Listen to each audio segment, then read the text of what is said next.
Halo teman-teman, balik lagi bersama saya Pratama di channel Wonderful. Nah, kali ini kita akan coba bahas satu topik yang cukup menarik nih, yang sering teman-teman request juga di Telegram ataupun di Instagram, yaitu adalah sektor otomotif. Nah, jadi sepengetahuan kita lah semua ini teman-teman ya, belakangan ini bahwa si saham-saham di sektor ini pada naik nih. Sebenarnya apakah dia masih atraktif atau tidak? Apakah masih menarik apa tidak? Nah, ini yang akan kita bahas di video kali ini. Dan semoga dengan video ini teman-teman bisa dapetin referensi tambahan untuk teman-teman trading ataupun untuk investasi. Tapi sebelum itu seperti biasa saya disclaimer dulu bahwa ini tidak ada tujuan untuk rekomendasi. Mungkin beberapa dari teman-teman bisa menyikapi itu dengan menganggap ini sebagai referensi saja. Jadi tidak perlu menganggap bahwa ini adalah suatu ajakan beli ataupun jual. Seperti itu. Nah, jadi ini teman-teman, sektor otomotif ini belakangan menjadi primadona, terutama di tahun 2023, di mana yang lain pada kita bilangnya yang lain itu pada uget-ugetan gitu ya, bergerakan harga sahamnya cenderung turun atau nggak kemana-mana. Nah, menariknya adalah sektor yang otomotif ini, saham-saham yang berada di sektor otomotif ini pada rata-rata pada naik. Ini kita ambil contoh aja, ada Astra International, ada MPMX gitu ya, ada IMAS gitu kan, ada Auto gitu kan, ada SMSM, ada GJTL, dan semuanya ini memang tidak semuanya yang jualan otomotif, tidak langsung jualan tidak langsung jualan kendaraan, tapi ada juga yang pendukung lah sebagai spare partnya atau bannya segala macam. Tapi rata-rata yang berkaitan dengan otomotif pada naik nih. Secara year to date rata-rata pada naik, kecuali SMSM yang minusnya, negatifnya sedikit sekali. Berbeda dengan saham-saham yang lain cenderungnya turun di atas 5%-an kan, seperti itu. Nah, ini tidak lain tidak bukan adalah sebenarnya yaitu tadi kinerjanya meningkat dan harga sahamnya pun mengapresiasi seperti itu. Nah, jadi sebelumnya yang harus kita lihat gitu kan, apa sih sebenarnya katalis positif gitu kan yang menyebabkan kinerja si sektor otomotif dan harga sahamnya itu bisa membaik nih belakangan ini, terutama dari 2021, 2022 dan 2023 sekarang. Jadi kalau kita berbicara ya teman-teman tentang sektor otomotif, yang paling kita ingat adalah ada ini, insentif PPNBM menjadi bagian penting pulihnya sektor otomotif di dalam negeri, seperti itu. Nah, jadi teman-teman tahu sendiri bahwa setelah pandemi gitu ya 2021, pemerintah sudah memberikan insentif berupa pembebasan pajak untuk kendaraan, terutama yang kendaraan roda 4 gitu ya teman-teman. Maka ini diekspektasikan untuk mendongkrak penjualan daripada yang namanya mobil itu sendiri atau kendaraan roda 4 itu sendiri. Dan terbukti ternyata teman-teman, setelah kita COVID gitu kan, ini ada hantaman yang cukup kuat gitu kan dari 2019.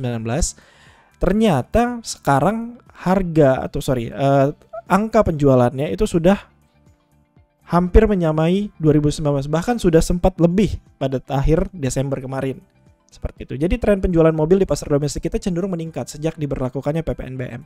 Jadi memang insentif ini cukup mendongkrak gitu ya, kita bilangnya permintaan yang ada di pasar. Begitu juga dampaknya yaitu tadi ke para emiten yang terkait, seperti itu. Nah, yang kita lihat di sini teman-teman, dan bahkan di tahun 2022 kemarin kita menurut data dari Gaikindo juga itu lebih dari 1 juta unit terjual kan, seperti itu ya teman-teman. Nah, ini kalau kita lihat trennya penjualan mobil cukup uptrend gitu ya kalau bahasanya, seperti itu.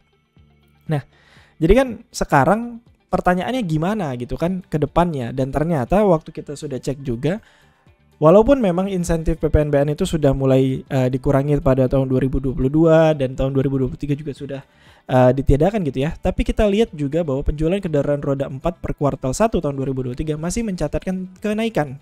Baik itu dari wholesale, dari retail sales, ini dari sisi production, export kita hanya pakai CBO only gitu kan, dan imports. CBO only ini ibaratnya paling mudahnya adalah mobil jadilah gitu, bukan yang diekspor per rangka-rangkanya aja atau per itemnya aja, tapi ekspornya the whole car gitu, the whole car semua, itu mudahnya. Nah, yang menarik adalah dari wholesale ini penjualan dari ini ya teman-teman, ibaratnya grosiran lah, dari pabrik atau dari dealer ke dealer gitu kan, dari pabrik ke dealer gitu. Kalau retail ini langsung ke konsumen.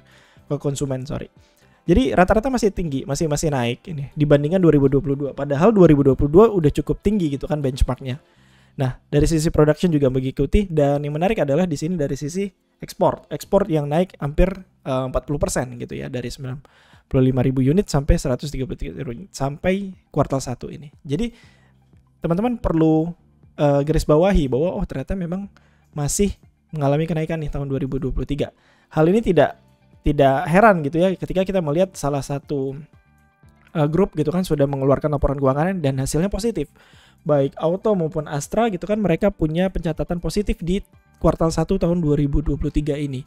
Di mana tahun 2022 mereka hanya mendapatkan 225 miliar, dari sisi laba bersih naik hampir menjadi 400 miliaran.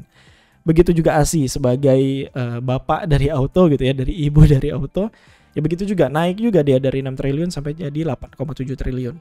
Jadi memang yang lain belum pada ngeluarin gitu kan. Cuman dari sini kita ngelihat ternyata memang terkonfirmasi nih dari pencatatan laporan keuangan yang terutama kita tahu sendiri Astra itu adalah market leader dari penjualan mobil gitu kan di Indonesia.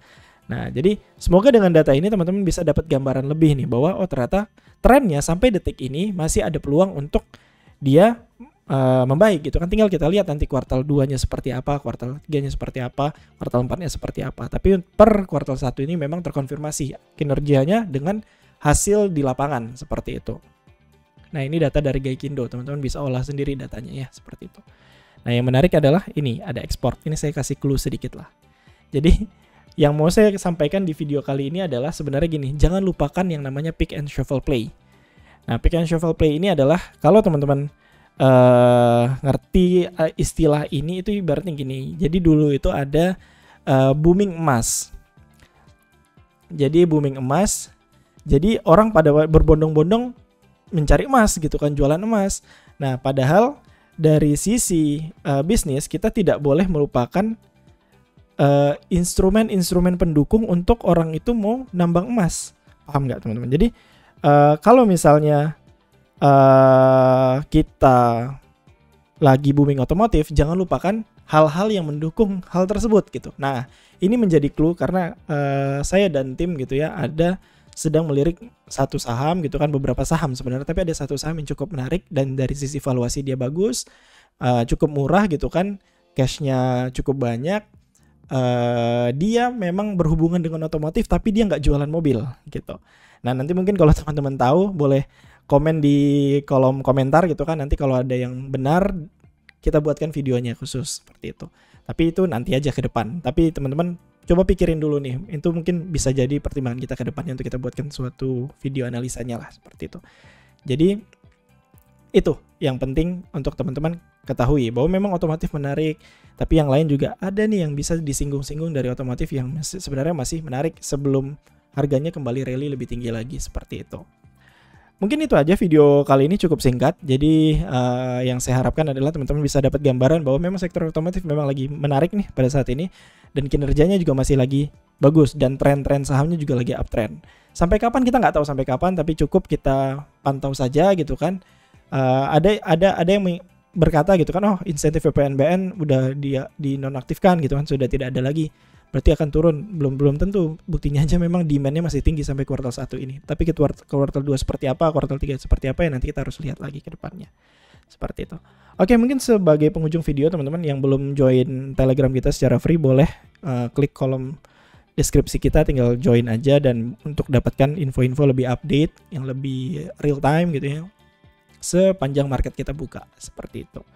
Oke, itu aja mungkin video dari kita jumpa lagi di video selanjutnya ya teman-teman.